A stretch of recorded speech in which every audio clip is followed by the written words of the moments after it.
whatever. At the end of the day, you know what? You know how regular laboratories they only have like one or two different instruments to measure one or two specific compounds or whatever, and they cost like, thousands of dollars. You know what else is a complex instrument? My tongue. What? My tongue can measure almost any compound on Earth, and it's science, bro. My Such tongue a is weird science. flex. I thought you were gonna be like, yeah, my tongue can do work too. If you know what I'm saying. Hello, everyone. This is the Invictus podcast with your host, Daniel. Thank you, Daniel. We got Daniel to do that because we thought it was pretty cringe. But regardless, welcome to the Invictus podcast, the official podcast of Pisay's Speech and Debate Club with your hosts, Riv. Josh. Rhea? And we clearly know what we're doing. Oh gosh, I think Daniel has a question. So, why is this podcast a thing? That's a good question, actually. Are we just bored out of our minds because of COVID and quarantine? Are we pretentious and self important? Do we think everyone should listen and agree with what we think? What is it, Rhea? Well, not necessarily. This is something that we've been thinking about for a really long time, and it's something that we've been wanting to put into motion for over a year now. And especially as debaters, this kind of format and this kind of podcast is something that we're really passionate about. So, yeah, Josh, why exactly are we technically qualified to do this? We are technically qualified because as debaters, we have to defend topics assigned to us whether or not we agree with them. So that lends itself to some sort of intellectual flexibility where we are able to cover both sides of a topic or at least be knowledgeable enough to talk about it, I guess. So over the years, we think that we are able to speak on a variety of topics which we think would be pretty interesting for people to listen to. Yeah, we've had to become very open minded. Like, I know the image of a typical Invictus person is that, they just talk over everyone, they're very adamant about their beliefs. But in reality, those beliefs are there for a reason. They're a product of years of research and refining. Oftentimes, our original opinions from years ago have been completely destroyed, and we've had to, build them back up from the ground up. Beep, beep, beep. I think Daniel has another question. So, what is this podcast? So, this podcast is a platform for us to discuss different issues that we think would be relevant to the Pasay community. And as much as possible, we'll try to expose people to facts and information that we think would be helpful in letting them make up their minds. Yeah, and that doesn't mean we're the authority on it, but I think we have a valid viewpoint at the very least. And at the end of the day, it's all just about encouraging discourse. It encourages people to become more accepting and willing to engage with views that aren't their own. Because nowadays, it seems like everyone is super polarized, everyone's at each other's throats, and they don't even want to listen to each other. And that doesn't just mean, obviously, boomers and conservatives. Like, we all have to admit that all of us are biased. So even people who are liberal, people who are woke, we have to stop and examine what we're actually doing. So I think everyone will learn to be more open minded as a result of these podcasts. I guess you can think of it more of like a let's play, where even if we're playing the game of debate, you shouldn't stop that from letting you experience it for yourself. And of course, this podcast is kind of a sampler for the different discussions and conversations that we're having within Invictus itself. So, if any of you are really interested in what we're going to be discussing over the next few episodes, then we definitely encourage you guys to, visit us sometime, especially, once this is all over and, we're going to be meeting every week and such. So, we really invite all of you to see what Invictus has to offer. Yep. Come, join us, debate us, fight us, try to cancel us. We welcome all of that as long as it's for the sake of discussion. Beep, beep, beep. What is it, Daniel? How is each episode gonna work? Question mark. That's a pretty good question. Something that not even us are completely 100% sure of. But, anyways, we settled on a two-part format. The first format will involve us initially hashing things out, So we're gonna have a topic and we're gonna bring out our initial thoughts and ideas regarding that topic. Sort of like a free flowing discussion. Then after that, we're gonna wait a day, and during that day we're gonna research, and then we'll come back to the podcast to have a second round of discussion where we talk over the things we brought up yesterday and try to, I guess, talk about these issues now that we know more about them, and talk about which things changed our mind and how those things have affected us when we did the research. Then after that, I guess we will summarize and talk about our takeaways in general about the topic. So, what do you guys think about this format? Yeah, I think it's great. Obviously, like we're not exempt from our own rules. Obviously, we can be just as biased as you guys. So that's why we're gonna take a day and really look for the hard facts. And if we get disproved, then we'll acknowledge it. You know, if we're wrong, we're wrong. You know, hopefully it just encourages people to do the same in real life, to scrutinize the facts before forming an opinion. Yeah, and of course, that kind of research is something that can encourage us to always have that layer of credibility and that solid basis when we're forming arguments. And that's really important when we are having those discussions, especially if they're about serious issues that have serious impacts on people's lives. Yeah, and I think it also teaches you that no, I mean, I think it's also a testament to the fact that no issue is black or white. You know, there's usually a lot of gray, and people shouldn't have like ideas that are extremes. They should be closer to the middle as possible. That's it for introduction, but let's just have a little bit of a disclaimer before we jump into our first topic. Of course, this is our first episode. We're still hashing things out, figuring out how we're gonna do exactly all of this and what our goals will be. But in any case, we believe that this project is promising enough to give it a try. Beep, beep, beep. Oh, Daniel, is it time to start the first topic of discussion? It is. Okay, so Daniel has a sealed envelope and he's opening it right now with the first topic. First episode. Do pineapples belong on pizza? No, Okay. ew. Oh my god, dude. The age old question. The thing that world leaders have been fighting over for decades. So why did I pick this topic? I picked this topic out of a strong personal conviction that pineapples do belong on pizza because I have been to many parties before and inevitably someone asks, "What flavors do you guys want the pizza to be?" And then I say Hawaiian and they all laugh and they're like, "No, let's just get manager supreme or whatever." And every time they do that, a tiny part of me breaks. It's A tiny it part of you dies. dies. I really want Hawaiian pizza, and to have other people treat it like it's just a meme, it Okay, breaks but me. like the question is, do they actually belong on pizza? My personal feelings aside, we have to delve deep into the academic discussion. Yeah, I don't know, man. The way I think about it, okay, I like pineapples on pizza, but I think it's just because I started eating pizza as a kid. And, that's part of my taste now.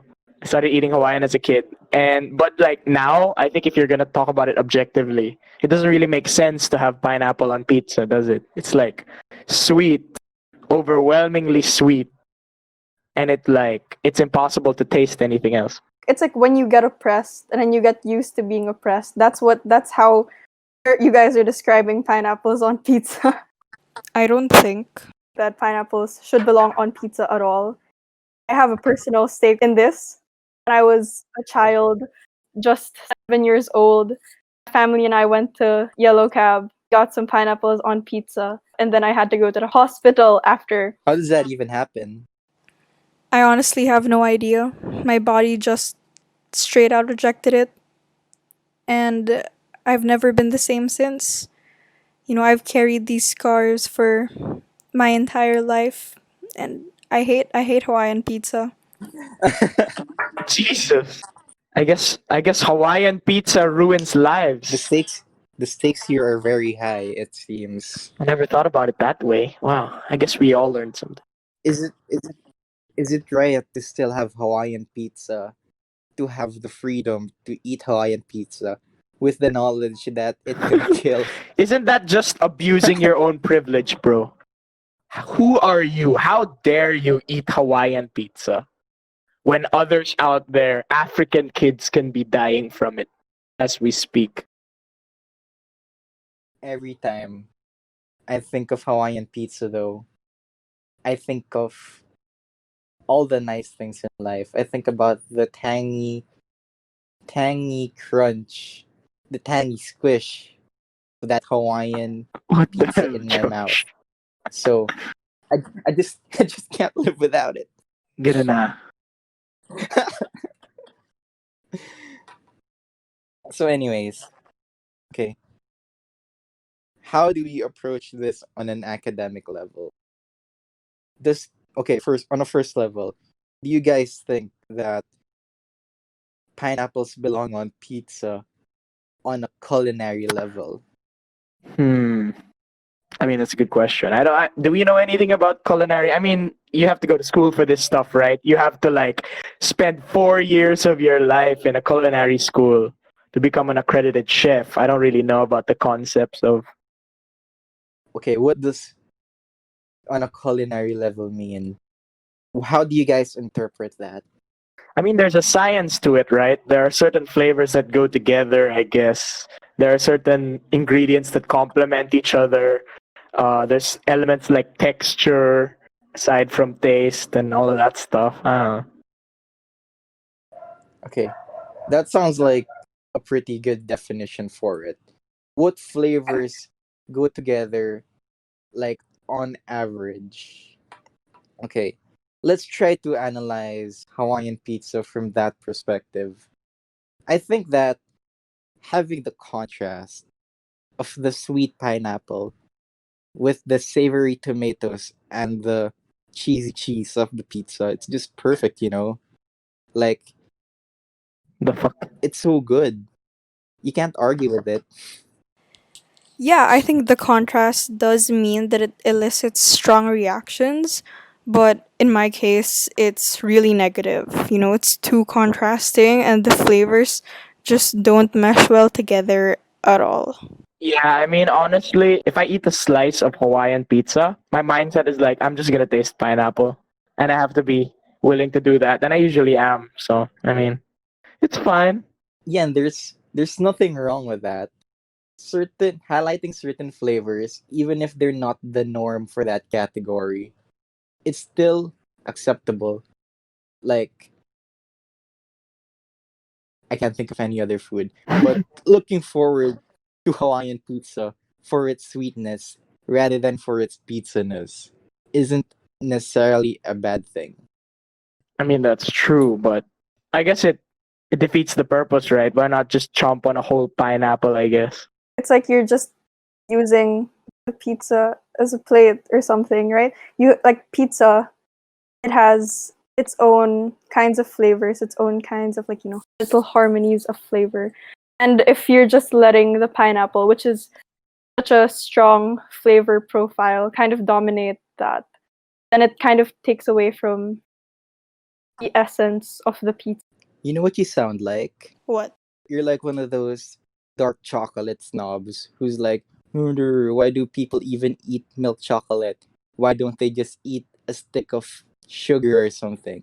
It's exactly something along the lines of what you said. There is a perfect harmony with having such little pineapple in such plenty of pizza that highlights the best qualities of pineapple, you know? I think you're just a kid, bro. Lol. Get over it, bro. That's true, that's true.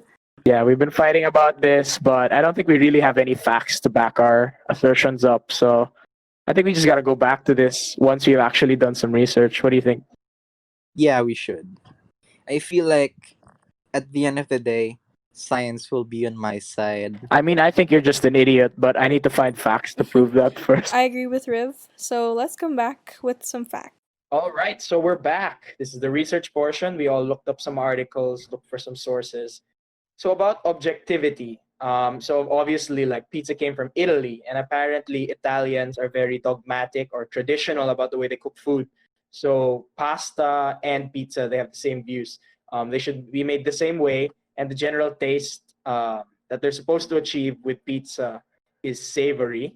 If you go into any Italian restaurant, you can't find any pineapple on pizza because that's just the way that it's supposed to be. And yeah, that's one of the major reasons, just tradition. Okay, so what did I learn? I have read up about the benefits of Hawaiian pizza because having a fruit on a pizza, a thing which normally doesn't have any fruits, that's bound to give you some benefits. Pineapples all have the like all sorts of enzymes and nutrients and things that could be good for you. So on a nutritional level, we can say that pizza may be good for you. And in terms of consumer preference, even if a lot of people like to make it seem like pineapples on pizza isn't a good thing, the vast majority of people are actually okay with it. Like more than half of people are okay with eating it. So I think the general animosity towards Hawaiian pizza only comes from a small group of people who decide to impose their beliefs on others. So I guess that's something we can talk about more later on. How about you, Rhea? Right. So as for me, I tried looking more into the, I guess, the different flavor profiles that are present within pizza and how exactly pineapple kind of plays into that. So, according to the different food critics that are really focused on, I guess, the harmony of the flavors within the dish, they said that pineapple is a very sweet and fruity flavor, a very acidic component of the dish. And this is something that is redundant because of the already present tomato sauce that is already very sweet, very fruity, and very acidic. So when you have those two ingredients put together, it kind of throws off the balance of the dish itself. And aside from this, pineapple, it's a pretty juicy fruit. So the quality of the pizza itself, the integrity of the crust and the sogginess of it is something that they say is pretty common among Hawaiian pizza, which kind of detracts from the experience. Yeah, so that's my piece of research. Okay, yeah. So apparently Gordon Ramsay, who of course all of us know, big shot chef and everything, is very outspoken about being against pineapple pizza. For the exact reasons that Rhea stated. There's, on the other hand, other chefs are largely divided, but a majority of chefs echo the sentiment of this guy. What's his name? Kunal Kapoor, who says, yeah, he's not a fan of it. He doesn't think that it's a good combination, but at the same time, it's not hardcore. He doesn't have any problem with people preferring it, and he thinks it should exist. So I guess let's just talk about our reactions to the things that have been brought up so far. I think it would be a good idea to contrast the idea that more than half of people are okay with Hawaiian pizza with the opinions of these experts, because it may be entirely possible that even among experts, like the vast majority of them don't care. It's just these minority of experts who use their pedestal to spew hate against our beloved pineapples on pizza. So I'm not buying it. I'm not buying it, Mr. Gordon Ramsay. In your ivory tower, you have no right. I don't think these people have a right to tell us what is enjoyable or not. And I think that's fair. I mean, these are the landed gentry. These are the oligarchies that created pizza to begin with are now trying to gatekeep it from the rest of the world. It's pretty unfair. I guess I also had a thought regarding the cultural purity of pizza, because I'm also not buying the idea that there should always be a traditional way to cook things. I mean, sure, if you're from a certain culture and you're used to cooking things a certain way, then for you, it may be objectively better for cook in that traditional way because that's what you're used to. But once a certain dish gets popularized and gets spread all over the world, I think it's fair to allow other cultures to adapt it to their own palates. Like for the people of Canada, maybe they wanted to add pineapples to their pizza and that was better for them. I say, what's wrong with letting them do that? If you let them do that, then in a way, the pizza becomes a living dish. People are allowed to slap on whatever things they want on it. So it becomes bigger than what it originally was. Oh, yeah, definitely. Because, food is so intertwined with our cultures. It's, I guess, really unfair for us to frame it as something that is set in stone.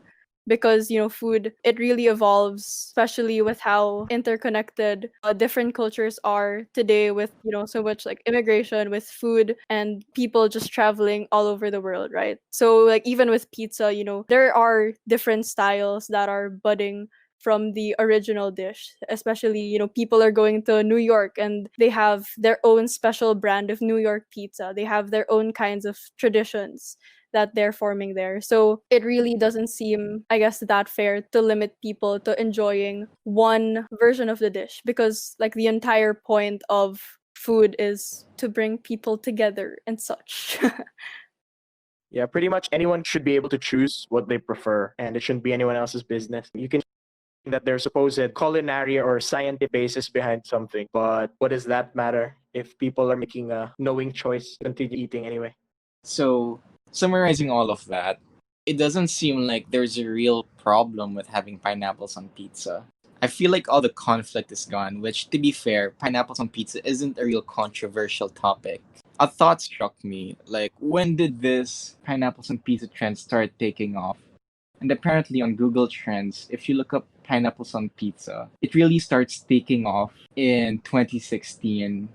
A lot of things happened in 2016, and ever since then, pineapples on pizza has been a raging debate online and everywhere else. So a thought occurred to me that what if pineapples of pizza is just an example of a small controversy that all of us can use to set up these fake debates so that it can distract us from the larger and greater debates in life. Just a random thought. What you guys think? I think this is a pretty trivial issue, but it reveals the behavior or the attitude of people towards certain issues, I think. Yeah, I guess it's an example of the people's desire for controversy and their willingness to create controversies in places where there isn't even any.